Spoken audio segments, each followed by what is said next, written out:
చేరువచ్చిన అందరికీ వందనాలు. దేవుని యొక్క మహాకృపను బట్టి మనందరం ఈరోజు మనం దేవుని యొక్క సన్నిధిలో ఈ విధంగా మనం గడపడానికి వచ్చి ఉన్నాం. నిర్గమాకాండం 6వ అధ్యాయము 8వ వచనం. నిర్గమాకాండం 6వ అధ్యాయము 8వ వచనం తీసిన వారు చదవండి.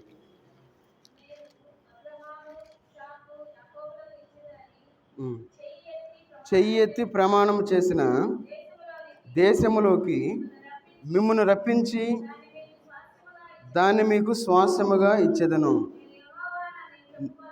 నేను యెహోవానని చెప్పుమనగా. ప్రార్థన చేసుకుందాం. మహోన్నతులైన దేవా, సర్వాధికారి అయిన దేవా, నీకు వందనాలు తండ్రి. ఈ రాత్రికాల సమయంలో మీ పాదసన్నిధిలో చేరి మీకు వాక్యాన్ని మేము ధ్యానించుకోవడానికి మాకు ఇచ్చిన సమయాన్ని బట్టి మీకు వందనాలు చెల్లించుకుంటూ ఉన్నా తండ్రి. ఈ సమయాన్ని చూడలేక ఎంతోమంది గతించిపోయారు, కానీ నైనా మీకు మహాకృపను బట్టి నైనా మమ్మల్ని అందరినీ కాచి కాపాడి మీ సన్నిధిలో చేర్చుకున్న విధానాన్ని బట్టి మీకు వందనాలు చెల్లించుకుంటూ ఉన్నా తండ్రి. చదవబడిన వాక్య భాగాన్ని మీరు దీవించి ఆశీర్వదించండి. మాకు కావాల్సిన ఆత్మీయ ఆహారం మాకు దయచేయండి. మీకు ఆత్మను మాకు తోడుగా ఉంచి నడిపించమని యేసుక్రీస్తు వారి నామంలో ప్రార్థించి అడిగి వేడుకుంటున్నాం తండ్రి, ఆమెన్.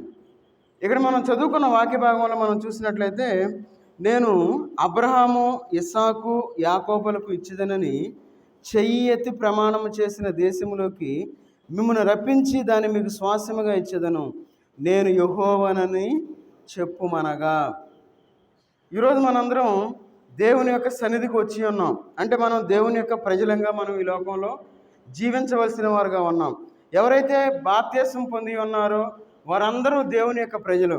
అయితే ఈ దేవుని యొక్క ప్రజలకి దేవుడు ఒక వాగ్దానం చేస్తూ ఉన్నాడు. ఏమనంటే, స్వాస్థ్యముగా ఇచ్చేదనని చెప్తా ఉన్నాడు. ఎట్లా? నేను అబ్రహాము, ఇస్సాకు, యాకోబులకు ఇచ్చేదనని చెయ్యి ఎత్తి ప్రమాణము చేసిన దేశంలోకి మిమ్మల్ని రప్పించి దాన్ని మీకు స్వాస్థ్యముగా ఇచ్చేదను. చూడండి, ఈ లోకంలో దేవుడు మనకి ఇవ్వాలి అని ఆశపడతా ఉంటాడు. ఎట్లా ఏమి ఇవ్వాలి అని చెప్పి దేవుడు ఆశపడతా ఉన్నాడంటే, స్వాస్థ్యాన్ని ఇవ్వాలి అని చెప్పి దేవుడు ఆశపడతా ఉన్నాడు. మరి మనం స్వాస్థ్యాన్ని మనం పొందాలి అంటే మన బాధ్యతలు మనం సరిగ్గా నిర్వర్తించాలి. ఈ లోకంలో మనం జీవించేటప్పుడు మనకి ఏ బాధ్యత అయితే ఉందో ఆ బాధ్యతను మనం చేయాలి. చేస్తే అప్పుడు మనకు విలువ ఉంటుంది. అదేవిధంగా దైవికంగా మనం దేవుణ్ణి నమ్ముకొని ఈ లోకంలో జీవిస్తూ ఉన్నాం. అయితే మన బాధ్యతలు కొన్ని ఉంటాయి. ఆ బాధ్యతలు మనం నిర్వర్తించేవారుగా ఉండాలి. అయితే మన జీవితంలోనికి శ్రమలు వచ్చినాయి అనుకోండి. శ్రమలు దాడి చేసినప్పుడు మనం సహజంగా ఏమనుకుంటామంటే, మన బాధ్యతను మనం మర్చిపోతూ ఉంటాం. మన బాధ్యతను మనం ఎప్పుడైతే మర్చిపోయేవారుగా ఉంటామో అప్పుడు మనం దేవుని వైపు చూడకుండా ఈ లోకంలో మనం జీవించేవారుగా ఉంటాం. అయితే దేవుడు మనకి తన యొక్క స్వాస్థ్యాన్ని ఇవ్వాలి అని చెప్పి ఆశపడతా ఉన్నారు. ఈ స్వాస్థ్యము చూడండి, మత్తయి సువార్తలో ఒక మాట అంటూ ఉన్నారు. మత్తయి సువార్తలో 10వ అధ్యాయము 22వ వచనంలో యేసుక్రీస్తు వారు ఒక మాట అంటూ ఉన్నారు. ఆ స్వాస్థ్యం అంటే ఏందో మనకు అక్కడ, మీరు నా నామము నిమిత్తము అందరి చేత ద్వేషించబడుదురు, అంతము వరకు సహించినవాడు రక్షించబడును. మనం ఈ లోకంలో జీవించేటప్పుడు ఈ స్వాస్థ్యాన్ని మనం పొందాలి అంటే అందరి చేత మనం ద్వేషించబడతాం. మనం మంచి చేసినా మనల్ని ద్వేషిస్తారు, మనం చెడు చేసినా మనల్ని ద్వేషిస్తారు, మనం ఏమి చేసినా మనల్ని ద్వేషించేవారుగా ఉంటారు. కాబట్టి ఈ లోకంలో మనం జీవించేటప్పుడు యేసుక్రీస్తు వారిని ఎవరైతే నమ్ముకొని ఈ లోకంలో జీవిస్తూ ఉంటారో, ఎవరు ఏది అనుకున్నా వాళ్ళ వైపు మనం చూసేవారుగా ఉండకూడదు. ఎందుకంటే వాళ్ళ ఇష్టానుసారంగా వాళ్ళు మాట్లాడేవారుగా ఉంటారు. మనం సహించేవారుగా ఉండాలి. మన బాధలో, మన కష్టంలో, మన శ్రమలో మనం సహించి దేవుని వైపు చూస్తా మనం ముందుకు వెళ్ళేవారుగా ఉండాలి. ఎప్పుడైతే ఎవరైనా మనల్ని బాధ పెట్టినప్పుడు మనం వాళ్ళ వైపు చూస్తూ ఉన్నాం అనుకోండి. అందుకన్నాడు ఏమనంటే, మీరు నా నామము నిమిత్తము అందరి చేత ద్వేషించబడుదురు. ఆయన నామం పెట్టుకుంటే మనల్ని ద్వేషించేవారుగా ఉన్నారు. ఈ లోకంలో చూసుకున్నట్లయితే, నేను క్రైస్తవుడిని అని పేరు పెట్టుకుంటే ఎలాంటి రిజర్వేషన్ లేదు. ఈ లోకంలో నేను హిందువుని అని ఒక పేరు పెట్టుకుంటే అన్ని రకాల రిజర్వేషన్లు ఉన్నాయి. అందుకే ఇప్పుడు కొంతమంది ఏం చేస్తూ ఉన్నారంటే, ప్రార్థనకి వెళ్ళే వాళ్ళందరికీ డైరెక్ట్గా క్రైస్తవుడు అని చెప్పి ఒక సర్టిఫికెట్ ఇవ్వాలని చెప్పి వాళ్ళు తిరుగుతూ ఉన్నారు. శ్రీకాకుళం ఆ సైడ్ డైరెక్ట్గా క్రైస్తవుడు అని చెప్పి సర్టిఫికెట్లు పంపిస్తూ ఉన్నారు ప్రార్థనకు వచ్చే వాళ్ళకి. అంటే ఇప్పుడు మనకి దేవుడు కావాలా, లేదంటే లోకం కావాలా? లోకంలో ఇచ్చే రిజర్వేషన్లు మనకు కావాలా? చూడండి, సహజంగా ఈ లోకంలో అనుకుంటాం, నా బిడ్డ బాగా చదవాలంటే రిజర్వేషన్ కావాలయ్యా, మరి మా బిడ్డకి ఉద్యోగం రావాలంటే రిజర్వేషన్ కావాలి, మరి రిజర్వేషన్ లేకుండా నేను ఎట్లా జీవించాలనుకుంటాం. అయితే దేవుడు ఏమంటా ఉన్నాడు? నా పేరు పెట్టబడిన నా ప్రజలని చెప్పి దేవుడు అంటా ఉన్నాడు. ఆయన పేరు ఎవరైతే పెట్టుకొని ఈ లోకంలో జీవిస్తారో వారు ఈ లోకం చేత ద్వేషించబడతారు అనే విషయాన్ని మనం గుర్తుపెట్టుకోవాలి. అందుకే ఈ లోకంలో అనేక శ్రమలు వస్తూ ఉన్నాయి. ఎవరైతే సువార్తను ప్రకటిస్తూ ఉన్నారో వాళ్ళని హింసిస్తూ ఉన్నారు, వాళ్ళని శ్రమ పెడతా ఉన్నారు, మందిరాల మీద దాడులు చేస్తూ ఉన్నారు. ఎందుకంటే ఈ లోకంలో యేసుక్రీస్తు వారిని ఎవరైతే నమ్ముతారో వారి జీవితాల్లో శ్రమలు వస్తాయని మనం గుర్తుపెట్టుకోవాలి. అందుకే చూడండి, మొదటి పేతురు రాసిన పత్రిక 1వ అధ్యాయము, మొదటి పేతురు రాసిన పత్రిక 1వ అధ్యాయము 3-4 వచనాలు తీసినవారు చదవండి. తండ్రి అయిన దేవుడు స్తుతింపబడునుగాక, మృతుల్లో నుండి యేసుక్రీస్తు తిరిగి లేచడం వలన జీవముతో కూడిన నిరీక్షణ మనకు కలుగునట్లు, అనగా అక్షయమైనదియు నిర్మలమైనదియు వాడబారనిది అనైన స్వాస్యము మనకు కలుగునట్లు ఆయన తన విశేష కనికరము చొప్పున మనలను మరల జన్మింపజేసెను. చూడండి, దేవుడు మనకి ఎలాంటి స్వాస్యాన్ని ఇవ్వాలని చెప్పి ఆయన ఆశపడతా ఉన్నారు. ఇక్కడ అంటా ఉన్నారు, ఏమంటా ఉన్నారు? మన ప్రభువు యేసుక్రీస్తు తన తండ్రి అయిన దేవుడు స్తుతింపబడునుగాక. చూడండి, ఆయన ఉన్నాడు, జీవముతో కూడిన నిరీక్షణ మనకు కలుగునట్లు, అనగా అక్షయమైనది. ఈ శ్వాసము అనేది ఏమిటంటే అక్షయమైన శ్వాసము అని మనం గుర్తుపెట్టుకోవాలి. అక్షయము అంటే ఏంటి? అది క్షయము కాని శ్వాసాన్ని దేవుడు ఇవ్వాలి అని చెప్పి ఆయన కోరుకుంటా ఉన్నాడు. తర్వాత నిర్మలమైనది, అది స్వచ్ఛమైన శ్వాసం, అది అంటే 100% స్వచ్ఛమైన శ్వాసం అని చెప్పి మనం గుర్తుపెట్టుకోవాలి. తర్వాత వాడబారనిది, ఇలాంటి శ్వాసాన్ని దేవుడు మనకి ఇవ్వాలి అని చెప్పి ఆయన ఇష్టపడతా ఉన్నాడు. మరి ఎంత శ్వాసాన్ని దేవుడు ఇవ్వాలి అని చెప్పి ఆయన ఆశపడతా ఉంటే మరి మన జీవితంలో మనం ఏం చేస్తూ ఉన్నాం? ఈ లోపల మనం దేవుని దగ్గరకు రావాలి, దేవునితో ఉండాలి, దేవునిలో ఉండాలి, దేవుడు మనలో ఉండాలి, మనతో ఉండాలి. మరి ఆ విధమైన జీవితాన్ని జీవించాలి. అయితే ఈ లోపల మన యొక్క జీవితాలు ఏ విధంగా ఉన్నాయి? ఒకసారి అమెరికాలో శాస్త్రవేత్తలు ప్రయోగం చేశారు 2 కోతుల మీద. ఈ 2 కోతుల మీద ఎట్లా ప్రయోగం చేశారంటే, ఒక బోన్లో తల్లి నుంచారు, రెండో బోన్లో ఒక స్టీల్ బొమ్మను ఉంచారు. సరే, ఒక నెల రోజులు అయిపోయిన తర్వాత దానికి ప్రమాదం జరిగినట్లు ఒక పావును లోపలికి వదిలేరు. అయితే తల్లి దగ్గర ఏ కోతి అయితే పెరిగిందో అది ధైర్యంగా వచ్చి నిలబడతా ఉంది. ఆ స్టీల్ బొమ్మ దగ్గర ఏదైతే ఉందో అది ఆ బొమ్మ చాటుకు వెళ్తూ ఉంది. చూడండి, దీన్ని బట్టి మనం ఏం అర్థం చేసుకోవాలి? ఎవరైతే దేవునితో ఉంటారో, చూడండి, నిజమైంది తల్లి ఏం చేసిద్ది? తనకి కావాల్సిన మొత్తం ట్రైనింగ్ ఇచ్చిద్ది. ఒకవేళ ఎవరైనా వస్తే ఎట్లా చేయాలి, ఏ విధంగా ఉండాలి, శ్రమలో ఏ విధంగా ఉండాలి, సంతోషం వస్తే ఏ విధంగా ఉండాలి, ఈ లోకంలో ఏ విధంగా మనం నడుచుకోవాలి అనే విషయాలు మొత్తం తల్లి బోధించేటట్లా ఉంది. బొమ్మ ఏం చేసింది? బొమ్మ ఏం చేయలేకపోయింది. అయితే దీన్ని బట్టి మనం ఏమి నేర్చుకోవచ్చు అంటే, మనం దేవునికి దగ్గరగా జీవించేవారుగా ఉండాలి. అంటే మనం ఎట్లా ఉండాలి? ఏదో నామకార్థంగా ఆదివారం వచ్చి దేవుని సన్నిధిలో కనపడేవారుగా ఉండకూడదు. అది ఆ స్టీల్ బొమ్మ దగ్గర ఉన్న కోతిలాగా ఉంటుంది మన యొక్క భక్తి జీవితం. ఆ తల్లి దగ్గర ఏ విధంగా అయితే ఆ పిల్ల ఉంటుందో అదే విధంగా మనం దేవుని దగ్గర మనం నివసించేవారుగా ఉండాలి. మన జీవితంలో ఆ విధంగా మనం ఎప్పుడైతే జీవించేవారుగా ఉంటామో దేవుని మనకి ఒక స్వాస్యాన్ని ఇవ్వాలని చెప్పి ఆయన ఆశపడతా ఉన్నాడు. అయితే ఈ లోకంలో మనం ఏం చేస్తూ ఉన్నామంటే దేవుని దగ్గరికి రాకుండా మనం జీవిస్తూ ఉన్నాం. దేవుణ్ణి కూడా ఒక విగ్రహంగా మనం పెట్టుకొని ఏముందిలే ఒక ఆచారంగా మనం దేవుని సన్నిధికి వస్తూ ఉన్నాం. వెళ్ళకపోయినా ఏం కాదు, ఏదో నామకార్థమైన భక్తి జీవితాలు మనం జీవిస్తూ ఉన్నాం. ఇలాంటి భక్తి జీవితాన్ని మనం జీవించినప్పుడు అపవాది మన మీద దాడి చేస్తే ఈ లోకంలో మనం ఎట్లా ఉండగలం చెప్పండి? శ్రమలు వస్తాయి, శోధనలు వస్తాయి, మాటలు వస్తాయి, రకరకాల శ్రమలు వస్తాయి, మనకు తెలియకుండా వస్తాయి. ఈ శ్రమల్లో మనం ఎట్లా నిలబడగలుగుతాం? ఆ విషయాన్ని మనం తెలుసుకోకుండా ఈ లోకంలో మనం జీవిస్తూ ఉన్నాం. అందుకే దేవుడు చెప్తా ఉన్నాడు, ఆయన ఇచ్చే శ్వాసం ఎలాంటిదంటే ఆ శ్వాసం ఏ విధంగా ఉంది? అక్షయమైన శ్వాసము, నిర్మలమైన శ్వాసముగా ఉంది. వాడబారని అయిన శ్వాసము మనకు కలుగునట్లు. ఎవరికి? మనకిస్తానంటున్నాడు దేవుడు. ఈ లోకంలో మనం జీవించేటప్పుడు చాలా జాగ్రత్తగా ఉండాలి. అంత తర్వాత ఒక మాట అంటా ఉన్నాడు చూడండి, ఆయన తన విశేష కనికరము చొప్పున మనలను మరల జన్మింపచేసెను.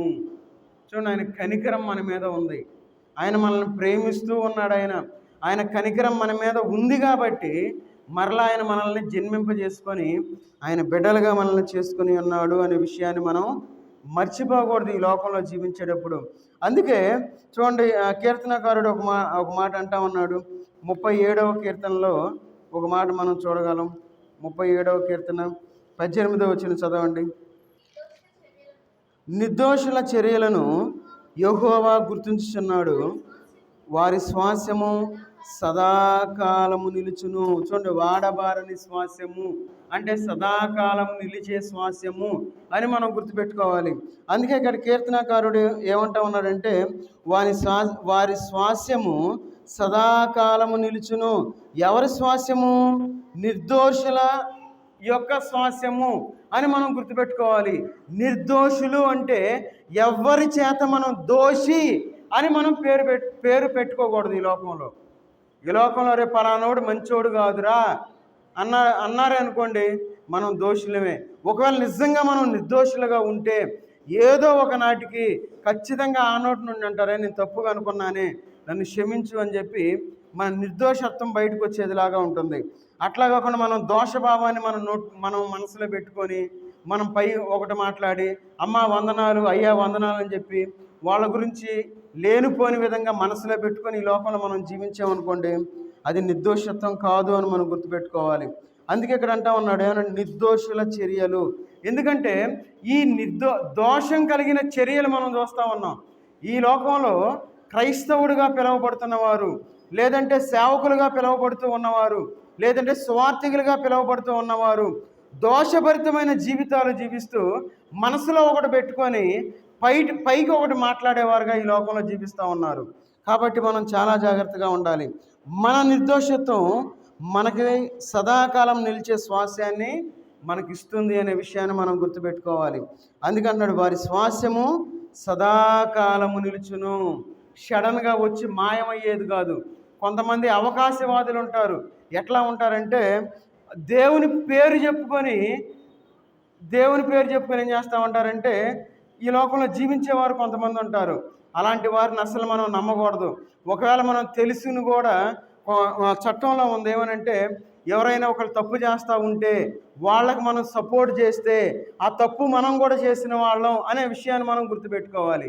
అయితే దైవికంగా తప్పు చేస్తున్నారు అని తెలిసినప్పుడు మనం కూడా వాటిలో పాలిభాగస్తులు అయ్యామనుకోండి, ఏమవుతుంది? అప్పుడు మన భక్తి వ్యర్థమైపోద్ది అని గుర్తుపెట్టుకోవాలి. కాబట్టి ఈ లోకంలో మనం జీవించేటప్పుడు నిర్దోషమైన భక్తి జీవితాన్ని మనం జీవించేవారుగా ఉండాలి. అప్పుడు మన యొక్క శ్వాసము సదాకాలం నిలిచి ఉంటుంది అని దేవుని యొక్క వాక్య భాగం సెలవిస్తూ ఉంది. అందుకే చూడండి, యేసుక్రీస్తు వారు యోహాను సువార్తలో ఒక మాట అంటూ ఉన్నారు. చూడండి, యోహాను సువార్త 14వ అధ్యాయము 2వ వచనం చదవండి. 14:2.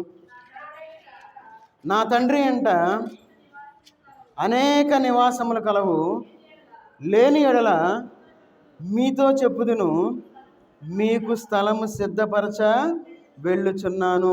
ఆ స్వాస్యము అంటే దేవుని దగ్గర ఉన్నది అని మనం గుర్తుపెట్టుకోవాలి. నివాస స్థలము, దేవుని దగ్గర నివాస స్థలం ఉన్నది. అందుకన్నాడు, నా తండ్రి అంట అనేక నివాసములు కలవు. చూడండి, అది మన శ్వాసము. పరలోకంలో మనం అడుగు పెట్టేవారుగా ఉండాలి. ఈ లోకంలో డబ్బు కోసం దేవుణ్ణి ప్రేమించేవారు ఉన్నారు, డబ్బు కోసం దేవుణ్ణి అడ్డం పెట్టుకునేవారు ఉన్నారు. మరి ఒకవేళ మనం ఆ మాట ఎత్తామనుకోండి, ఎక్కడ లేని రోషాలు వచ్చేస్తాయి. ఎందుకంటే దేవుని పేరు చెప్పుకొని మోసం చేసేవాళ్ళు ఉన్నారు ఈ లోకంలో. మనం చాలామందిని మనం చూస్తూ ఉంటాం. అయితే ఈ లోకంలో మనం జీవించేటప్పుడు మన నివాస స్థలం అక్కడ ఉంది. ఒకవేళ ఈ డబ్బు పెట్టుకొని మనం ఈ లోకంలో జీవించవచ్చు, కానీ దేవుడు మన యొక్క వేషధారణ చూస్తాడు అనే విషయాన్ని మనం గుర్తుపెట్టుకోవాలి. ఎవరైతే దేవుని మీద ఆధారపడేవారుగా ఉంటారో వేషధారులుగా ఈ లోకంలో జీవించరు. అందుకే అన్నాడు, నా తండ్రి ఇంట అనేక నివాసములు కలవు. దేవుని ఇంటిలో మనం ప్రవేశించేవారుగా ఈ లోకంలో ఉండాలి. దేవుని ఇల్లు ఏదంటే దేవుని యొక్క మందిరము. మొదటిగా మనం దేవుని సన్నిధికి వచ్చేవారుగా ఉండాలి. తర్వాత మనం పరలోకంలో మనం ప్రవేశించేవారుగా ఈ లోకంలో మనం జీవించాలి. అందుకే అంటున్నాడు, నా తండ్రి ఇంట అనేక నివాసములు కలవు, లేని ఎడల మీతో చెప్పుదును, మీకు స్థలము సిద్ధపరచ వెళ్ళుచున్నాను. ఎవరైతే దేవుని యొక్క సన్నిధిలోనికి ఎవరైతే వస్తారో, ఎవరైతే దేవుని మందిరంలో గడుపుతూ ఉంటారో వారికి స్థలాన్ని సిద్ధపరిచేవాడుగా ఉన్నాడు దేవుడు.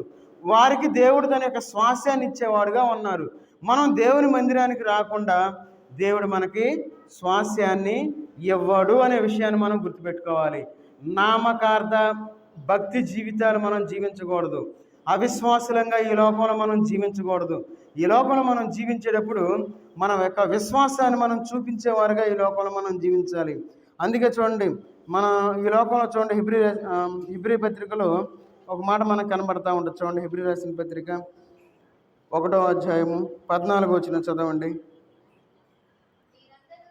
వీరందరూ రక్షణను శ్వాసము పొందబో వారికి పరిచారము చేయుటకై పంపబడిన సేవకులైన ఆత్మలు కారా.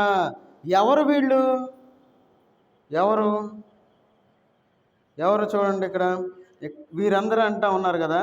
ఎందుకంటే ఈ లోకంలో మనం జీవించేటప్పుడు దేవుడిచ్చే రక్షణ మనం పొందాలి. ఈ రక్షణ మనం ఎప్పుడైతే పొందుతామో ఈ లోకంలో ఉన్న ప్రతిదీ, అందుకే చూడండి 7-8 వచనాలు చదవండి. తన దూతలను వాయువులుగాను తన సేవకులను అగ్ని జ్వాలలుగాను చేసుకొనివాడు అని తన దూతలను గురించి చెప్పుచున్నాడు. కానీ తన కుమార్తెని అయితే చాలు. చూడండి, తన దూతలను వాయువులుగాను. చూడండి, దేవుడు మన కోసం తన యొక్క దూతల్ని మనం నియమించి ఉన్నాడు. ఈ లోకంలో ఈ మనం పీల్చే గాలి కానీ, మన చుట్టూ ఉన్న వాయువులు కానీ, అగ్ని కానీ, అగ్ని జ్వాలలు కానీ, ప్రతిదీ దేవుని యొక్క దూతలు అని మనం గుర్తుపెట్టుకోవాలి. ఎందుకంటే దేవుడు వాటిని మన కోసం నియమించి ఉన్నాడు. అయితే ఈ లోకంలో మనం ఏం చేస్తూ ఉన్నామంటే వాటిని దేవుళ్ళుగా మనం కొలుస్తూ ఉన్నాం. సహజంగా ఈ లోకంలో వైద్యం అంటే డాక్టర్ గారిని దేవుడు అంటారు. నిజానికి డాక్టర్ అంటే ఆయన మనలాంటి మనిషే, కొన్నాళ్ళు జీవించిన తర్వాత చనిపోతాడు. అయితే డాక్టర్ గారిని ఏమంటాం? అయ్యా నువ్వు దేవుడు అయ్యా నా బిడ్డను రక్షించావు, నా భర్తను రక్షించావు, లేదంటే నా భార్యను రక్షించావు, నా కొడుకుని రక్షించావు అంటాం. అంటే దేవునితో సమానంగా మనం చెప్తా ఉన్నాం. అయితే ఈ లోకంలో మనం జీవించేటప్పుడు ఈ రక్షణ అనే స్వాస్యాన్ని మనం పొందేవారుగా ఉండాలి. ఈ రక్షణ అనే స్వాస్యాన్ని మనం పొందేవారు. అందుకంటున్నాడు ఏమని? వీరందరూ రక్షణను శ్వాసము పొందబోవు వారికి పరిచారము చేయుటకై. ఇవన్నీ మనకి పని చేయటం కోసమే దేవుడు ఏర్పాటు చేశాడు. ఆ విషయాన్ని మనం గుర్తించడం లేదు. పరిచారము చేయుటకై పంపబడిన సేవకులైన ఆత్మలు కారా. చూడండి, ఈ రక్షణ అనే స్వాస్యాన్ని మనం పొందేవారుగా ఉండాలి. చూడండి, ఎంతమంది మారుమనసు పొంది బాప్తీసం తీసుకున్నారు? బాప్తీసం తీసుకోవాలి అనుకున్న వాళ్ళు తప్పనిసరిగా సంఘ కూడికలకు రావాలి, అన్ని కూడికలకు హాజరవ్వాలి. వారు అంటే ఎవరైతే బాప్తీసం తీసుకుంటారో, ఎవరైతే రక్షణ అనే శ్వాసాన్ని పొందుతూ ఉంటారో వారు దేవుని సన్నిధిలో ఉండాలి. సరిగ్గా సంఘ ప్రార్థనలు రాకుండా నాకు బాప్తీసం కావాలి తీసుకోవచ్చు, కానీ దేవుళ్ళు ఎట్లా నిలబడగలరు? వారు దేవుని సన్నిధికి రావాలి. ఈరోజు నిజానికి బాప్తీసం గురించి క్లాస్ ఇచ్చి రేపు బాప్తీసాలు ఇవ్వాలనుకున్నాను, కానీ బాప్తీసం తీసుకునే వాళ్ళు ఎవరు రాలే. మరి ఏం చేస్తాం? ఇక నేను అది ఆపేసా, ఇంకా బాప్తీసం గురించి మాట్లాడకుండా వేరేది మాట్లాడుతూ ఉన్నా. చూడండి, మన జీవితాలు ఎట్లా ఉన్నాయి. బాప్తీసం అనేది మనం తొందరపడి చేయాల్సిన పని. ఈ లోకంలో మనం ఏం చేస్తామంటే మనుషులుగా తొందరపడి చేయాల్సిన పనులు నిదానంగా చేస్తాం, నిదానంగా చేయాల్సిన పనులు తొందరపడి చేస్తాం. అది మనుషులకు ఉన్న బుద్ధి అలాంటిది అనమాట. కాబట్టి బాప్తీసం అనేది చాలా ముఖ్యమైనది. అదే రక్షణ పొందేవారికి ఎందుకంటున్నాడు, రక్షణను శ్వాసం పొందబోవారికి పరిచారం చేయుటకైనా మనకి ఇక్కడ కనబడతా ఉంది. కాబట్టి ఈ లోకంలో మనం జీవించేటప్పుడు ఈ రక్షణ అనే శ్వాసాన్ని మనం పొందేవారుగా ఉండాలి. చూడండి, ఆయన ఇచ్చే స్వాస్యం ఎట్లాంటిదో. మనకు రక్షణ అనేది ఒక స్వాస్యము అని మనం గుర్తుపెట్టుకోవాలి. దేవుడు మనకు రక్షణ అనే స్వాస్యాన్ని ఇచ్చిన తర్వాత మనం దేవుని సన్నిధిలో ఉండవలసిన మనము ఇంట్లో ఎట్లా కూర్చోబుద్ధి అవుతుంది? దేవుని సన్నిధికి రాకుండా ఎట్లా ఉండబుద్ధి అవుతుంది? మనలో ఉన్న ఆత్మ ఘోషించడం లేదా? పరిశుద్ధాత్ముడు నువ్వెందుకు ఉన్నావు అని చెప్పి మనల్ని ప్రశ్నించడం లేదా? లేదంటే మనం వాతవేయబడిన మనస్సాక్షి కలిగిన వారుగా ఉంటామా? చాలా జాగ్రత్తగా ఉండాలి. మనకి ఎలాంటి బాధ లేదు, ఎలాంటి భయం లేదు. భయం లేని భక్తి చేసేవారుగా ఈ లోకంలో మనం జీవిస్తూ ఉన్నాం. కాబట్టి ఈ రక్షణను స్వాస్యం పొందబోయే వారికి దేవుడు తన యొక్క దూతల్ని పరిచారం చేయడానికి ఈ లోకానికి పంపించినట్లు మనం చూస్తూ ఉన్నాం. మన చుట్టూ దూతలు మనల్ని చూస్తూ ఉంటాయి. గాలి, తర్వాత ఇవన్నీ మన చుట్టూ ఉన్న అన్నీ దేవుని యొక్క దూతలు అనే విషయాన్ని మనం గుర్తుపెట్టుకోవాలి. తర్వాత మన యొక్క జీవితంలో చూడండి, ఎందుకంటున్నాడు చూడండి, కొలస్సీయులకు రాసిన పత్రిక, ఎందుకు మనం దేవుని యొక్క సన్నిధిలో ఉండాలి, ఆయన యొక్క సన్నిధిలో మనం గడపాలి అని మనం చూసుకున్నట్లయితే కొలస్సీయులకు రాసిన పత్రికలో అపోస్తలుడైన పౌలు గారు చెప్తూ ఉంటారు. 1వ అధ్యాయము 9-12 వచనాలు 2 కలిసి ఉన్నాయి, అది చదవండి. అందుచేత ఈ సంగతి విన్న నాటి నుండి మేమును మీ నిమిత్తము ప్రార్థన చేయుట మానక మీరు సంపూర్ణ జ్ఞానమును ఆత్మ సంబంధమైన వివేకమును గలవారును ఆయన చిత్తమును పూర్ణముగా గ్రహించిన వారునై ప్రతి సత్కార్యములో సఫలగుచు దేవుని విషయమైన జ్ఞానమందు అభివృద్ధి పొందుచు అన్ని విషయములలో ప్రభువును సంతోషపెట్టినట్లు ఆయనకు తగినట్లుగా నడుచుకొనవలననియు ఆనందముతో కూడిన పూర్ణ ఓర్పును దీర్ఘశాంతమును కనపరిచినట్లు ఆయన మహిమా శక్తిని బట్టి సంపూర్ణ బలముతో బలపడవలననియు తేజోవాసులైన పరిశుద్ధుల స్వాస్యములో పాలివారమగుటకు మనలను పాత్రలనుగాను చేసిన తండ్రికి మీరు కృతజ్ఞతాస్తుతులు చెల్లింపవలనని దేవుని బతిమాలుచున్నాను. చూడండి, ఇక్కడ 10 విషయాల్లో మనం కరెక్ట్గా ఉండాలి. మీరు తర్వాత ఇంటికి వెళ్ళిన తర్వాత చదువుకోండి. 10 విషయాల గురించి చెప్తా ఉన్నారు. ఏమని? ప్రార్థన చేయుట మానక మీరు సంపూర్ణ జ్ఞానమును ఆత్మ సంబంధమైన వివేకమును, ఇట్లా ఒక 10 విషయాలు చెప్పి తర్వాత ఒక మాట అంటా ఉన్నారు. ఏమని? తేజోవాసులైన పరిశుద్ధుల స్వాస్యములో పాలివారమగుటకు మనలను పాత్రులనుగా చేసిన తండ్రికి. మనం ఎక్కడ ఉండాలి? తేజోవాసులైన పరిశుద్ధుల స్వాస్యములో మనం ఉండాలి. తేజోవాసులైన పరిశుద్ధులు అంటే ఎవరైతే దేవుని యొక్క రక్తంలో పాలిభాగస్తులు అవుతూ ఉన్నారో, ఆయన రక్తం ద్వారా కడగబడిన వారుగా ఉన్నారో, పరిశుద్ధులుగా ఉన్నారో వారు అనే విషయాన్ని మనం గుర్తుపెట్టుకోవాలి. మనందరం దేవుని యొక్క రక్తంలో కడగబడిన వారుగా ఈ లోకంలో జీవిస్తూ ఉన్నాం. మనందరం రక్షణ అనే స్వాస్యాన్ని పొందిన వారుగా ఉన్నాం. ఈ రక్షణ అనే స్వాస్యాన్ని పొందిన వారం దేవుని సన్నిధిలో ఉండాలి. ఎవరైతే దేవుని యొక్క సన్నిధిని విడిచిపెట్టి ఉన్నారో వారి గురించి ఒక మాట అంటూ ఉన్నారు. ఏమనంటే 10 విషయాల్లో మీరు జాగ్రత్తగా ఉండాలి. మీరు ఎందుకు జాగ్రత్తగా ఉండాలి అంటే తేజోవాసులైన పరిశుద్ధుల స్వాస్యములో పాలివారగుటకు దేవుని యొక్క మందిరంలో భాగస్థులు అవ్వాలి. ఆయన మందిరంలో మనం ఉండాలి. ఎవరైతే అలాంటి జీవితాలు జీవిస్తూ ఉంటారో వారు దేవుని యొక్క రాజ్యంలో దేవుని యొక్క పరలోకంలో వారు కూడా ఉంటారు అనే విషయాన్ని మనం గుర్తుపెట్టుకోవాలి. పరలోక రాజ్యము దేవుని యొక్క మందిరానికి సాదృశ్యంగా ఉంది. ఆల్రెడీ మీకు చెప్పాను. పరలోకము, ఎవరైతే పరలోక రాజ్యంలో ఉంటారో వారు పరలోకానికి వెళ్తారు. పరలోక రాజ్యంలో ఉండని వాళ్ళకి పరలోకంలో పాలిభాగస్తులు అవ్వరు అనే విషయాన్ని మనం గుర్తుపెట్టుకోవాలి. కాబట్టి ఈ యొక్క రాత్రికాల సమయంలో చూడండి, చాలా చాలా చక్కగా చెప్తా ఉన్నారు. ఇవన్నీ మనకి హెచ్చరికలు. ఎట్లా ఉండాలి? ప్రార్థన చేయటం మానుకోకూడదు. సంపూర్ణ జ్ఞానం కలిగి ఉండాలి. ఆత్మ సంబంధమైన వివేకాన్ని మనం కలిగి ఉండాలి. దేవుని యొక్క చిత్తాన్ని పూర్ణంగా మనం గ్రహించేవారుగా ఉండాలి. ప్రతి సత్కార్యంలో మనం పాలిభాగస్తులం అవ్వాలి. దేవుని యొక్క విషయంలో మనం జ్ఞానాన్ని సంపాదించేవారుగా ఉండాలి. అన్ని విషయాల్లో దేవుని మనం సంతోషపెట్టేవారుగా ఉండాలి. తర్వాత ఆయనకి తగినట్లుగా ఈ లోకంలో మనం నడుచుకునేవారుగా ఉండాలి. తర్వాత పూర్ణమైన ఓర్పును కలిగి ఉండాలి. దీర్ఘశాంతాన్ని మనం కలిగి ఉండాలి, కనపరచాలి. ఎందుకంటాడు కనపరిచినట్లు. చూడండి, ఇవన్నీ మనం కలిగి ఉన్నామా? మనం ఎలాంటి జీవితాలు మనం జీవిస్తూ ఉన్నామంటే, ఒకసారి మనం వీటన్నిటిని చదువుకొని మనం వీటిని కలిగి ఉన్నానా అని ఒక ప్రశ్న మనం వేసుకున్నట్లయితే, వాటిలో మనం ఎన్ని లేనివారుగా ఉన్నామో. పేరుకు మాత్రం నేను మార్క్టేషన్ తీసుకున్నాను, నాకు 40 సంవత్సరాల ఎక్స్పీరియన్స్ ఉంది, నా వయసు అంత లేదు, నీ వయసు. చూడండి, మనకు వచ్చే ఆలోచనలు అట్లా ఉంటాయి. నువ్వు చెప్పేది నేను వినాలా, ఇవన్నీ ఉంటాయి. చూడండి, దేవుడు తన యొక్క వాక్కు ద్వారా మనతో మాట్లాడినప్పుడు మనం వయసును ఇక్కడ ఉన్న వాళ్ళని మనం చూడకూడదు. దేవుడు గాడిద చేత మాట్లాడాడు, అవునా కదా? గాడిద మాట్లాడింది. చూడండి, గాడిద చేత మాట్లాడించిన దేవుడు ఎందుకు పనికిరాని వాళ్ళని దేవుడు నిలబెట్టుకుంటాడు? ఎందుకంటే అలాంటి వాళ్ళు దేవునికి ఇష్టం. వాళ్ళని దేవుడు నిలబెట్టుకొని వాడుకుంటాడు అనే విషయాన్ని మనం మర్చిపోకూడదు. నేను బాగా తెలివి గలవాడిని, నేను మంచి జ్ఞానం కలిగిన వాడిని, నేను పెద్ద ప్రార్థనా పరుణ్ణి, నేను పెద్ద బైబిల్ పండితుడిని అని లోకంలో అనుకున్న వాళ్ళని దేవుడు నిలబెట్టుకోడు.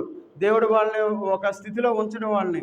కాబట్టి మన యొక్క జీవితంలో దేవుడు ఎవరినైతే నిలబెట్టుకొని ఉన్నాడో వారి యొక్క జీవితంలో దేవుడు వాళ్ళ జీవితాలను పరిశీలించి దేవుడు నిలబెట్టుకునేవాడుగా ఉన్నాడు. ఒక విశ్వాసిగా మన యొక్క విశ్వాసాన్ని చూసి దేవుడు మనల్ని ఒక విశ్వాసిగా నిలబెట్టుకున్నాడు. ఆయన రక్షణ మనకిచ్చాడు. ఆయన రక్షణ మనకిచ్చినప్పుడు మనం ఏం చేస్తున్నాం? అయ్యా పర్లేదులే అయ్యా, రక్షణ ఇంట్లో పెట్టాం, దాచి పెట్టాం, భద్రంగా పెట్టాం, ఇంట్లో ఉంది, మా ఇంట్లో ఉంది, నేను నా రక్షణ ఇంట్లో పెట్టుకున్నాం అనుకోండి, రక్షణలో మనం ఎట్లా ఉంటాం? విశ్వాసాన్ని ఇంట్లో పెట్టుకుంటే ఎట్లా అభివృద్ధి చెందగలుగుతుంది? ఈ లోకంలో మనం జీవించేటప్పుడు మనం చాలా జాగ్రత్తగా ఉండాలి. ఎవరైతే ఈ లక్షణాలు కలిగి ఈ లోకంలో జీవిస్తూ ఉంటారో వారికి దేవుడు మరి ఒక స్వాస్థ్యాన్ని ఇవ్వాలని చెప్పి ఆశపడతా ఉన్నాడు. చూడండి, ఎఫెసీ రాసిన పత్రిక 1వ అధ్యాయము 17 వచ్చిన చదవండి. 17, 19 కలిసి చదవండి. మరియు మీ మనోనేత్రము వెలిగింపబడినందున చాలు. ఈ మనోనేత్రము ఎట్లా వెలిగించబడింది? అయ్యా మా ఇంట్లో అగ్గిపెట్టెలు చాలా ఉన్నాయి, బాగా వెలిగించుకుంటా ఉంటారు ఇంట్లో కూర్చొని. వెలిగించబడవు. చాలామంది ఆచారకరమైన భక్తి జీవితాలు జీవిస్తూ ఉన్నారు. చాలామందికి ఆ విషయం తెలియదు. ఆచారకరమైన భక్తి జీవితాలు ఎవరైతే జీవిస్తూ ఉంటారో వారి జీవితాల్లో ఈ మనోనేత్రము అనేది మూయబడుతుంది అనే విషయాన్ని గుర్తుపెట్టుకోవాలి. మనోనేత్రము ఎప్పుడైతే మూయబడుతుందో అప్పుడు మన జీవితాలు చీకటిమయమైపోతాయి. చీకటి, మన కుటుంబాల్లో చీకటి ఉండకూడదు. కొంతమంది ఈ లోకంలో ప్రార్థనలు చేస్తూ ఉంటారు. మన ఇంటికి వచ్చి మనం పిలవకుండానే ప్రార్థన చేసేవాళ్ళు కొంతమంది ఉంటారు. ఏమని? అయ్యా మీ ఇంట్లో చీకటి ఉందయ్యా అంటారు వచ్చి. అలా చూస్తున్నారు మన ఇంట్లో చీకటి ఉండటానికి. చూడండి, మన జీవితాల్లో మనం అక్కడ పడిపోతాం. ఏమని? కొంతమంది బైబిల్ తీసుకు తిరుగుతూ ఉంటారు మహానుభావులు, వచ్చి చెప్పేస్తారు చీకటి ఉందంట. మరి చీకటి ఉన్నప్పుడు మరి వాళ్ళకి కనపడింది మనకు కనపడితే, మన జీవితంలో ఈ రక్షణ అనే స్వాస్థ్యాన్ని ఎప్పుడైతే మనం కలిగి ఉంటామో, ఆ 10 క్వాలిటీస్ మనం ఎప్పుడైతే కలిగి ఉంటామో, ఎప్పుడైతే పరిశుద్ధుల యొక్క సహవాసంలో మనం ఉంటామో అప్పుడు మన యొక్క జీవితాలు ఎట్లా ఉంటాయంటే మన యొక్క మనోనేత్రాలు వెలిగించబడతాయి. తర్వాత చదవండి. ఆయన మిమ్మల్ని పిలిచిన పిలుపు వలనైన నిరీక్షణ ఇటుదు. చూడండి, ఇంతకుముందు మనం ఎట్లా జీవించాలి అని రాశారు. ఇప్పుడు మనం ఎలాంటి వాళ్ళం అంటే మనం మనోనేత్రము కలిగిన వారు అంటా ఉన్నాడు. తర్వాత ఏమంటున్నాడు? మిమ్మును పిలిచిన పిలుపు వలనైనా నిరీక్షణ ఎటుదు. ఆయన మనల్ని పిలుచుకున్నాడు. ఆయన మనల్ని వదిలేయలే, మన కుటుంబాలను వదిలేయలే, మనల్ని పిలుచుకున్నాడు. కాబట్టి మనందరం ఇంత సుఖంగా ఈ లోకంలో జీవించగలుగుతూ ఉన్నాం. దేవుని మందిరంలోనికి ఈ విధంగా రాగలుగుతూ ఉన్నాం. ఆయన పిలుపు లేకపోతే మనం ఆదివారం వచ్చిన తర్వాత లేదంటే ఇంటింటికి వచ్చి పిలిస్తే సహజంగా అనుకుంటాం. మానవుని యొక్క ఆలోచన ఏంటంటే, ఒక మనిషి ఎట్లా అనుకుంటాడు, అయ్యా నువ్వు సేవకుడు కదా, సేవకు రాలేవు కదా, నువ్వు ఇంటింటికి వచ్చి పిలిస్తే వస్తారయ్యా, రాయ్యా అంటారు. దేవుని సేవకులు ఒక విలువ కలిగిన వాళ్ళు ఎవరు రారు. ఒక స్వార్థ భారం కలిగిన వాళ్ళు ఉంటారు, స్వార్థికులు అంటారు. వాళ్ళు ఆ భారం తీసుకొని వచ్చేవారుగా ఉండాలి.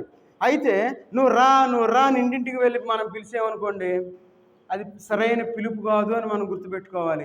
ఒకవేళ ఇక్కడ మందిరాలు లేకపోతేనో ఏదన్నా వేరే చోట ఏదన్నా తెలియని ప్రాంతంలో ఉంటే అమ్మ మీరు రండి అని చెప్పి మనం తిరగవచ్చు. అట్లా కాకుండా ఆల్రెడీ మందిరానికి వెళ్ళి వాళ్ళ దగ్గరికి వెళ్ళి మీరు రండి నా ప్రార్థనకి రండి అన్నాం అనుకోండి, చూడండి అది ఎంత అవివేకమో. ఎవరి మనోనేత్రాలు మూయబడతాయో వారు ఏం చేస్తారో వాళ్ళకి తెలియదు, కళ్ళు మూసుకొని వెళ్ళిపోతారు అంతే. నా దగ్గర కూడా చాలామంది వస్తూ ఉంటారు, అయ్యా ఒక్కసారి రాయ్యా నా దగ్గరికి అంటారు, ఒక్కసారి వచ్చి మా మందిరంలోకి రాయ్యా, ఒక్కసారి వినయ్య వాక్యం అంటూ ఉంటారు. చాలా జాగ్రత్తగా ఉండాలి. ఈ లోకంలో మన మనోనేత్రాలు మూయబడితే మనం ప్రతి పిలుపు దేవుని పిలిపే అనుకుంటాం. చూడండి మన గురించి పైకి అట్లా మాట్లాడతారు, లోపల ఏమనుకుంటారో తెలియదు. మీకు తెలుసో తెలియదు మనిషిని యొక్క ఆలోచనలు ఏ విధంగా ఉంటాయి మనం గమనించేవారుగా ఉండాలి. ఎందుకంటున్నాడు ఆయన మిమ్మల్ని పిలిచిన పిలుపు వలనైనా నిరీక్షణ ఎట్టిదో, పరిశుద్ధులలో ఆయన శ్వాసం యొక్క మహిమైశ్వర్యము ఎట్టిదో.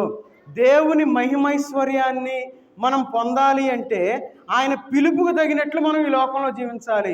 ఆయన మనల్ని ఒక చోటకి పిలిచాడు, అక్కడికే మనం వెళ్ళేవారుగా ఉండాలి. పిలిచిన ప్రతి చోటకి మనం వెళ్ళామనుకోండి, అందుకే బైబిల్లో ఉంది, గాలికి చెదరగొట్టు పొట్టువలే ఉండక. మనకి స్థిరత్వం ఉండదు.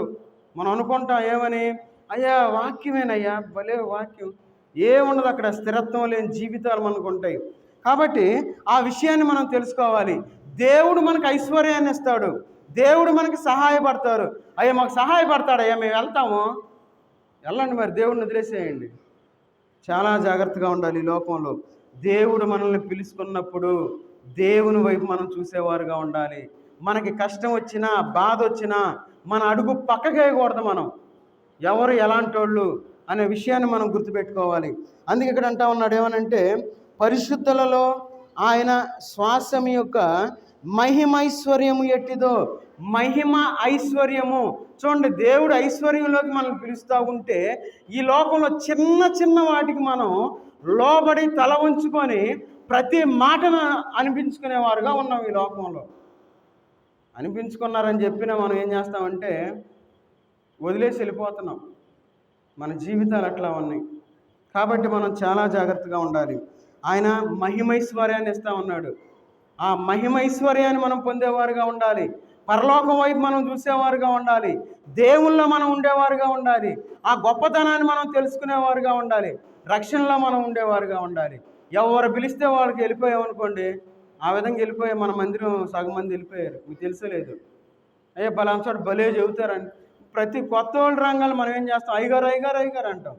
ఏముంది అయ్యగారు, వాక్యం కరెక్ట్ వాక్యాన్ని మనం తెలుసుకునేవారుగా ఉండాలి. కాబట్టి మనం ఆయన యొక్క మహిమైద ఐశ్వర్యం ఎట్టిదో. చూడండి అది శ్వాసము అందుకన్నాడు. పరిశుద్ధులలో ఆయన శ్వాసం యొక్క మహిమైశ్వర్యం ఎట్టిదో.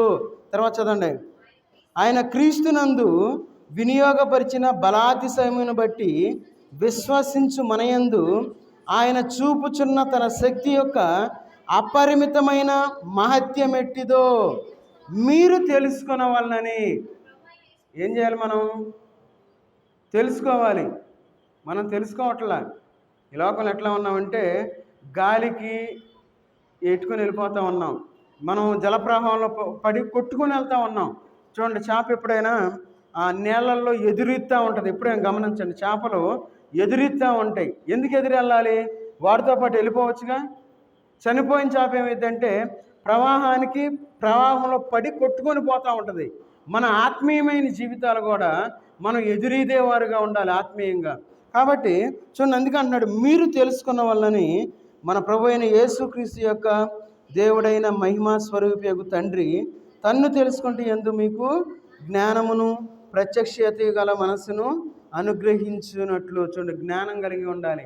ఈ జ్ఞానం లేని వాళ్ళు ఏం చేస్తారంటే ఏ చెప్పినా నమ్ముతారు. ఈ లోకంలో మనం ఆశపడేవారుగా ఉండకూడదు, దేవుని వైపు మనం చూసేవారుగా ఉండాలి. ఎప్పుడైతే ఆ విధంగా మనం జీవిస్తూ ఉంటామో దేవుడు మనకి శ్రేష్టమైన స్వాస్యాన్ని ఇస్తానని చెప్పి సెలవిస్తూ ఉన్నాడు. చూడండి, ఆయన ఎంతగా ఇవ్వాలని ఆశపడతా ఉన్నాడు.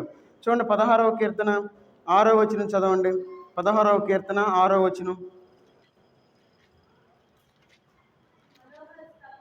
మనోహర స్థలములలో నాకు పాలు ప్రాప్తించెను, శ్రేష్టమైన స్వాస్యము నాకు కలిగెను. చూడండి, మనోహర స్థలములలో నాకు పాలు ప్రాప్తించెను. చూడండి, కొంతమంది ఏం చేస్తారంటే ప్రాప్తించెను, ప్రాప్తించుట అంటే ఆటోమేటిక్ వచ్చింది, శుభం కలుగును గాక అంటారు. లేదంటే కొంతమంది దీవిస్తారు, వర్ధిల్లును గాక అంటారు. అంటే అది ప్రాప్తించుట, అంటే వారి దీవెనలు వస్తాయని అట్లా అనుకుంటారు. అయితే ఇక్కడ ఏమంటాం, మనోహర స్థలములలో నాకు పాలు ప్రాప్తించెను అంటాం. ఏంటది మనోహరమైన స్థలం అంటే? దేవుని సన్నిధి అని మనం గుర్తుపెట్టుకోవాలి. దేవుని సన్నిధి మనకి మనోహరమైన స్థలము అని మనం గుర్తుపెట్టుకోవాలి. ఎవరైతే నిజముగా దేవుణ్ణి ఆరాధిస్తూ ఉంటారో, ఎవరైతే నిజమైన దేవుని యొక్క బల్లారాధన అనుభవాన్ని కలిగి ఉంటారో, అలాంటి మందిరంలో మనం ఎదిగేవారుగా ఉండాలి. ఆచారము అంటే ఎట్లా ఉంటుంది తెలుసా? ఆచారము అంటే చెయ్యాలి కాబట్టి చేసేది ఆచారం అయింది. దేవుడు చెప్పింది చెప్పినట్టు చేస్తే అది ఆచారం అవ్వదు. ఈ లోకంలో వాక్యానుసారంగా ఉంటే అది ఆచారం కాదు. దేవుడు చెప్పింది చెప్పినట్టు కాకుండా మన ఇష్టానుసారంగా ఎప్పుడైతే మనం చేస్తామో అది ఆచార భక్తి అవుతుందని మనం గుర్తుపెట్టుకోవాలి. అందుకే మనోహర స్థలములలో నాకు పాలు ప్రాప్తించును, శ్రేష్టమైన స్వాస్యము నాకు కలిగెను. శ్రేష్టమైన స్వాస్యము, ఆ స్వాస్యాన్ని మనం పొందేవారుగా ఉండాలి. ఆ స్వాస్యం ఎలాంటిది? శ్రేష్టమైనది అని మనం గుర్తుపెట్టుకో. ఈ లోకంలో ఏమీ లేదు. ఈ లోకంలో మనం అనుకుంటాం ఏదో ఏదో సంపాదించాలి, మన బిడ్డల్ని ఒక స్థితికి తీసుకురావాలి, మంచి ఉద్యోగం రావాలి. ఎందుకంటే ఈ లోకంలో మనం ఎంతో ప్రయాసపడతాం, ఎంతగానో మనం ఎక్కడికంటే అక్కడికి వెళ్ళిపోతూ ఉంటాం. వాళ్ళు ఏదో చేస్తారు, వీళ్ళు ఏదో చేస్తారని చెప్పి ఈ లోకంలో మనం అన్ని రకాల ప్రయత్నాలు చేస్తాం. కానీ దేవుని దగ్గరికి మనం రానివారుగా ఉంటాం. ఎప్పుడైతే మనం దేవుని దగ్గరికి వచ్చేవారుగా ఉంటామో మన జీవితాల్లో దేవుడు శ్రేష్టమైన స్వాస్యాన్ని ఇవ్వాలి అని చెప్పి ఆయన ఆశపడతా ఉన్నాడు. మరి ఈ శ్రేష్టమైన స్వాస్యాన్ని మనం పొందేవారుగా ఉండాలా? మరి దేవుని సన్నిధికి రాకుండా ఉన్నారే, మరి వాళ్ళ సంగతి ఏంది? మనకు వచ్చే ప్రశ్న, అయ్యా బాగానే ఉంది, చక్కగానే చెబుతున్నావు. లేకపోతే కొంతమంది అనుకోండి, ఏందయ్యా నువ్వు చెప్పేది అనుకుంటారు కొంతమంది. రెండిట్లో ఏదైనా పర్లా. విమర్శించే వాళ్ళు ఎక్కడైనా ఉంటారు. ఈ విమర్శించే వాళ్ళు మనం ఎప్పుడు పట్టుకోకూడదు. మనం ఎప్పుడైతే విమర్శించే వాళ్ళ జోలికి వెళ్ళామనుకోండి, మన యొక్క ఆత్మీయమైన జీవితం ఆగిపోద్ది అక్కడే. విమర్శించే వాళ్ళని విమర్శించనియండి, వాళ్ళు ఎట్లా అనుకుంటారో అన్నమండి. మనం దేవుని వైపు చూస్తా ఒక శ్రేష్టమైన అనుభవంలోనికి మనం వెళ్ళేవారుగా ఉండాలి. ఎందుకంటే వాళ్ళు విమర్శించి గిలగిల కొట్టుకులాడతారు. వాళ్ళు కొట్టుకులాడినవ్వండి, ఏం కాదు. మనం దేవుని వైపు చూస్తే మన కొలమానం చొప్పున దేవుడు మనకిస్తాడు. చూడండి, ఆ మాట చూపిస్తా. ఆ మాట చూపించి నేను ముగిస్తాను. చూడండి, కీర్తనకారుడు ఒక మాట అంటా ఉన్నాడు. 78వ కీర్తన 55వ వచనం చదవండి.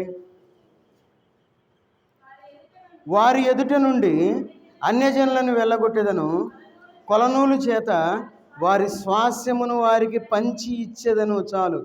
చూడండి, మన దేవుడు ఎంత గొప్పవాడు.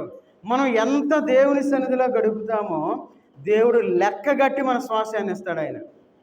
చూడండి, మనం అనుకుంటాం, అయ్యో చాలామంది హ్యాపీగా ఉన్నారు ప్రార్థనకు రాకుండా, ఎందుకు ఇక్కడికి వచ్చి మేము కూలిపాట్లు పడితే ఎందుకు కూర్చోవాలి, మేము పనులు చేసుకుని వస్తున్నాం కదా, ఎంత కష్టం మాకెందుకు అని అనుకోకూడదు. ఎవరైతే ఒకవేళ బాధలో వచ్చి ఉన్నారేమో, ఒకవేళ వేదనలో వచ్చారేమో, ఒకవేళ అనారోగ్యంతో వచ్చారేమో, దేవుడు కొలుస్తాడు అక్కడ. చూడండి, ఆ మాట చాలా క్లియర్గా ఉంది. ఏమని? వారి ఎదుట నుండి అన్యజనులను వెళ్ళగొట్టేదను. అన్యజనులు అంటే మనల్ని విమర్శించే వాళ్ళే. వెళ్ళగొడతాడు దేవుడు. 1-2 సార్లు చెబుతాడు, మూడోసారి వాళ్ళు కనపడరు. కారణం నోట్ చేసుకోండి, మీరు డైరీలో రాసుకోండి ఆ మాట. ఎవరైతే దేవుని మందిరం మీదకి వస్తారో, దేవుని సేవకుల మీదకి వస్తారో, దేవుని సేవకులను విమర్శిస్తారో, విశ్వాసాలను విమర్శిస్తారో, 1-2 సార్లు దేవుడు ఛాన్స్ ఇస్తాడు. మూడోసారి వెళ్ళగొడతాడు దేవుడు. అందుకన్నాడు ఇక్కడ, వారి ఎదుట నుండి అన్యజనులను వెళ్ళగొట్టాను. తర్వాత ఏమన్నాడు? కొలనీయుల చేత వారి స్వాస్యమును వారికి పంచి ఇచ్చాను. చూడండి, ఆయన ఎంత ప్రేమ కలిగిన దేవుడు. ఆయన పంచి ఇచ్చే దేవుడు. మన భక్తిని కూడా పంచేస్తాడు ఆయన. మనం ఎంత భక్తిగా ఉంటా ఉన్నాం, మనం ఎంత విశ్వాసంతో ఉంటా ఉన్నాం, మనం ఎంత ఆయన మీద ఆధారపడి ఈ లోకంలో జీవిస్తూ ఉన్నాం, మనం ఎన్ని శ్రమలు వచ్చినా, ఎన్ని బాధలు వచ్చినా, ఎన్ని విమర్శలు వచ్చినా మనం దేవుని మీద ఏ విధంగా జీవిస్తూ ఉన్నాం అది చూసి దేవుడు కొలిసిస్తాడు మనకి స్వాస్యాన్ని అనే విషయాన్ని గుర్తుపెట్టుకోండి. ఈ రాత్రికాల సమయంలో దేవుడు తన యొక్క వాక్యం ద్వారా మనతో దేవుడు మనతో మాట్లాడుతూ ఉన్నాడు. ఆయన మనకు కొలిసి ఇచ్చే దేవుడుగా ఉన్నాడు. ఈ లోకంలో చిన్న చిన్న టిఫిన్ల కోసం మనం దేవుడిని వదిలిపెడతా ఉన్నాం. చూడండి, ఎన్నో రకాలు ఉన్నాయి మభ్యపెట్టేవి ఈ లోకంలో. వాటి కోసం దేవుడిని ఎందుకు మనం వదిలిపెట్టేవారుగా ఉండాలి? మళ్ళీ అదొక పెద్ద బాధ మళ్ళీ. ఎందుకంటే మేము ఏదో చేస్తున్నామని చెప్పి అది ఇంకో రకం పోతా ఉంది. అనకుండానే చాలా ఇదయింది ఇంతకుముందు. కాబట్టి మనం చాలా జాగ్రత్తగా ఉండాలి. మన జీవితంలో మన భక్తి జీవితం చాలా జాగ్రత్తగా ఉండాలి. ఎట్లా నిప్పు లాంటి జీవితాన్ని మనం జీవించాలి. నిప్పేం చేసి ఎవరిని వచ్చి పట్టుకోగలరా? మనం ఈ లోకంలో మన యొక్క భక్తి జీవితం ఆరిపోయిన స్థితిలో ఉంది కాబట్టి ప్రతి ఒక్కళ్ళు వచ్చి మనతో మాట్లాడుతూ ఉన్నారు. ఏమని? అమ్మ నువ్వు రా, అమ్మ నువ్వు రాయ్యా, ఒకసారి రాయ్యా, రామ్మ అని చెప్పి ఆ చెప్పే మాటలను బట్టి చాలామంది వెనక్కి జారిపోయారు, వెళ్ళిపోతూ ఉన్నారు. వాళ్ళకి తెలియదు ఆ విషయం. దేవుడు కొలుస్తాడు, కొలిసి మన యొక్క అందుకన్నాడు కొలనుల చేత వారి స్వాస్యమును వారికి పంచి ఇచ్చెను. చూడండి, మన దేవుడు అలాంటి దేవుడు. ఆయన పంచి ఇచ్చేవాడుగా ఉన్నాడు. కాబట్టి ఈ యొక్క రాత్రికాల సమయంలో ఎంత గొప్ప దేవుడిని మనం కలిగి ఉన్నాం. ఇలాంటి స్వాస్యాలు దేవుడు మనకి ఇస్తూ ఉన్నాడు. కాబట్టి మన జీవితం ఏ విధంగా ఉంది? ఎందుకంటే ఈ సంఘ కూడికలు మనం అందుకే పెట్టుకునేది. ప్రతి ఆదివారం మనం బల్లో చేతులు వేస్తాం. బల్లో చేతులు వేయాలంటే మనం ఎంత కరెక్ట్గా ఉండాలి? మరి మనం ఎంత కరెక్ట్గా ఉంటే మనం బల్లో చేతులు వేయగలం? మనం ఏదో నెలకు ఒకసారి, సంవత్సరానికి ఒకసారి, కొంతమంది పట్టుకునే వాళ్ళు ఉన్నారు, తిన్నవాళ్ళు కూడా ఉన్నారు. తినరు వాళ్ళు, పట్టుకొని మేము యోగ్యులేం కాదు అనుకుంటారు కొంతమంది. వాళ్ళ గురించి మనకు అనవసరం, మనం చెప్పుకుంటే మన టైం వేస్ట్. కాబట్టి మనం వాక్యానుసారంగా ఈ లోకంలో జీవిస్తూ ఉన్నాం కాబట్టి సరి చేసుకొని మనం దేవుని యొక్క సన్నిధిలో ఉండేవారుగా ఉండాలి. కాబట్టి దేవుడు మనకి ఎన్నో స్వాస్యాలు ఇవ్వాలని చెప్పి ఆయన ఆశపడతా ఉన్నాడు. ఈ స్వాస్యాలు మనం పొందేవారుగా ఉండాలి. కాబట్టి మనందరం తలలో వంచి ప్రార్థన చేసుకొని ముగించుకుందాం. మహోన్నతుడైన దేవా, సర్వాధికారి అయిన దేవా, నీకు వందనాలు తండ్రి. ఈ రాత్రికాల సమయంలోనైనా మీ సన్నిధిలో చేరినైనా మీకు వాక్యాన్ని ధ్యానించుకోవడానికి మీరు ఇచ్చిన కృపను బట్టి మీకు వందనాలు చెల్లించుకుంటూ ఉన్నా తండ్రి. అవునైనా మీరు కొలనుల చేతనైనా కొలిసి పంచిపెట్టే దేవుడిగా ఉన్నందుకు మీకు వందనాలు చెల్లించుకుంటూ ఉన్న తండ్రి. అన్ని జనులను వెళ్ళగొట్టే దేవుడిగా ఉన్నందుకు మీకు వందనాలు చెల్లించుకుంటూ ఉన్న తండ్రి. మా జీవితాల్లో ఎదురయ్యే విమర్శలు కానైనా, మా జీవితాల్లో కలిగే సమస్యలు ఎలాంటివి ఉన్నా సరేనైనా మీ వైపు చూస్తూ ఈ లోకంలో మీరిచ్చే స్వాస్యం కోసం నిలబడడానికి తగిన సహాయం చేసిన తండ్రి. అవునైనా మీ యొక్క మహిమ ఐశ్వర్యం చొప్పున అయినా మీ యొక్క స్వాస్యాన్ని ఇస్తానని చెప్పి మీరు సెలవిస్తూ ఉన్నారు తండ్రి. అవును తండ్రి, మా యొక్క స్వాస్యాన్ని పరలోకమందు దాచి ఉంచారని చెప్పి మీరు సెలవిస్తూ ఉన్నారు తండ్రి. మీ ఇంటి అనేక నివాసములు కలవని చెప్పి మీరు సెలవిస్తూ ఉన్నారు తండ్రి. ఆ స్వాస్యంలో మేము పాలు భాగస్థులు అవ్వడానికి తగిన సహాయం చేసిన తండ్రి. ఈ లోక యాత్రలో మేము జీవించేటప్పుడైనా వేటికి మేము లోను కాకుండా లొంగకుండా తండ్రి, మేము స్థిరమైన బుద్ధి కలిగిన అయినా మీకు వాక్యపు జ్ఞానాన్ని కలిగి ఈ లోకంలో జీవించడానికి తగిన సహాయం దయచేయమని అడుగుతూ ఉన్నా తండ్రి. అయ్యా మేము వివేకాన్ని కలిగి ఈ లోకంలో జీవించేవారుగా ఉండడానికి తగిన సహాయం చేసిన తండ్రి. ఈ లోకంలో అపవాది రేపే ప్రతి విధమైన అలజడిలోనైనా మేము బలంగా నిలబడడానికి తగిన సహాయం దయచేయమని అడుగుతూ ఉన్నాం తండ్రి. ఇక్కడ చేరి ఉన్న ప్రతి కుటుంబాన్ని మీరు జ్ఞాపకం చేసుకుని తండ్రి. అయ్యా ఎవరైతే ఏ బాధలో ఉన్నారో, ఏ అక్కరలో ఉన్నారో, ఏ సమస్యలో ఉన్నారు తండ్రి, ప్రతి సమస్యను మీరు తీసివేయండి తండ్రి. ఎవరి అనారోగ్యంతో బాధపడుతూ ఉన్నారో ప్రతి అనారోగ్యాన్ని మీరు తీసివేయండి, సంపూర్ణమైన ఆరోగ్యాన్ని కలిగించండి. ఇంకా ఎవరైతే మైక్ శబ్దం ద్వారా ఎవరైతే వింటూ ఉన్నారో తండ్రి, వారందరూ రక్షణ అనే స్వాస్యాన్ని పొందడానికి తగిన సహాయం తెచ్చండి తండ్రి. అవునైనా పరిశుద్ధుల యొక్క సహవాసానికి వచ్చి వారు కూర్చోవడానికి తగిన సహాయం తెచ్చేయమని అడుగుతూ ఉన్న తండ్రి. ఇంకా ఎవరైతేనైనా యూట్యూబ్ ద్వారా ఎవరైతే వింటూ ఉన్నారో ప్రతి బిడ్డను మీరు జ్ఞాపకం చేసుకుని తండ్రి. వారు రక్షించబడకుండా ఉన్నట్లయితేనైనా వారు మనసులు మార్చుకున్నైనా మీ వైపు తిరిగే బిడ్డలుగా ఉండడానికి తగిన సహాయం దయచేయమని అడుగుతూ ఉన్నా తండ్రి. నిజదేవుణ్ణి తెలుసుకోవడానికి తగిన సహాయం దయచేయమని అడుగుతూ ఉన్నా తండ్రి. అవును తండ్రి, మీ యొక్క దేవదూతలు మాకు సేవకులుగా నియమించిన దాన్ని బట్టి మీకు వందనాలు చెల్లించుకుంటూ ఉన్న తండ్రి. అయ్యా మమ్మల్ని ఆ విధంగా ప్రేమిస్తూ ఉన్నందుకు మీకు వందనాలు చెల్లించుకుంటూ ఉన్న తండ్రి. ఇప్పటివరకునైనా మీకు కృపను బట్టినైనా, మీ కాపుదలను బట్టి మమ్మల్ని అందరినైనా మీకు కంచి వేసి కాపాడుతూ ఉన్నందుకు మీకు వందనాలు చెల్లించుకుంటూ ఉన్న తండ్రి. ఇక్కడ చేరిన ప్రతి బిడ్డనైనా నూరంతలుగా దీవించి ఆశీర్వించమని అడుగుతూ ఉన్నా తండ్రి. ముఖ్యంగా వారి కుటుంబాలు రక్షణ పొందడానికి తగిన సహాయం చేసిన తండ్రి. ఎవరైతే బాప్తిస్మం తీసుకోవాలని చెప్పి ఆ యొక్క తీర్మానం తీసుకొని ఉన్నారో తండ్రి, వారిని ముఖ్యంగా మీ సన్నిధికి రావడానికి తగిన సహాయం చేసిన తండ్రి. మీ సన్నిధికి వచ్చి వారు బాప్తిస్మం తీసుకోవడానికి తగిన సహాయం చేసేయండి. యవన బిడ్డలనైనా మీ సన్నిధికి రాకుండా ఉంటూ ఉన్నారు తండ్రి, ఆ బిడ్డలు మీరు జ్ఞాపకం చేసుకుని తండ్రి. ఇంకానైనా అనేక మంది రక్షణ పొందకుండా జీవిస్తూ ఉన్నారు తండ్రి. అయ్యా ప్రతి ఒక్కరినైనా ఆలోచించినైనా ఈ క్షణం మరణిస్తే నేనేమవుతాను అని చెప్పి వారు ప్రశ్నించుకున్న ఆయన త్వరపడి వారు మీ సన్నిధికి రావడానికి తగిన సహాయం చేసేయమని అడుగుతూ ఉన్నా తండ్రి. అయ్యా ప్రతి విషయంలో మీకు సహాయం చేసేది తండ్రి. అయ్యా ప్రతి ఒక్కరిని మీరు కాచి కాపాడినందుకు మీకు వందనాలు చెల్లించుకుంటూ ఉన్న తండ్రి.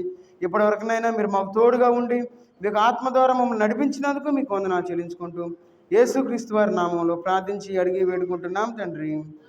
ఆమెన్. మన తండ్రి అయిన దేవుని యొక్క ప్రేమయు, కుమారుడైన యేసుక్రీస్తు వారి కృపయు, పరిశుద్ధాత్మ యొక్క అన్యోన్య సహవాసము ఇక్కడ చేరి ఉన్న మనకు తన్ను ప్రేమించు వారందరికీ సదాకాలం తోడయుండి నడిపించునుగాక. ఆమెన్. అందరికీ వందనాలు.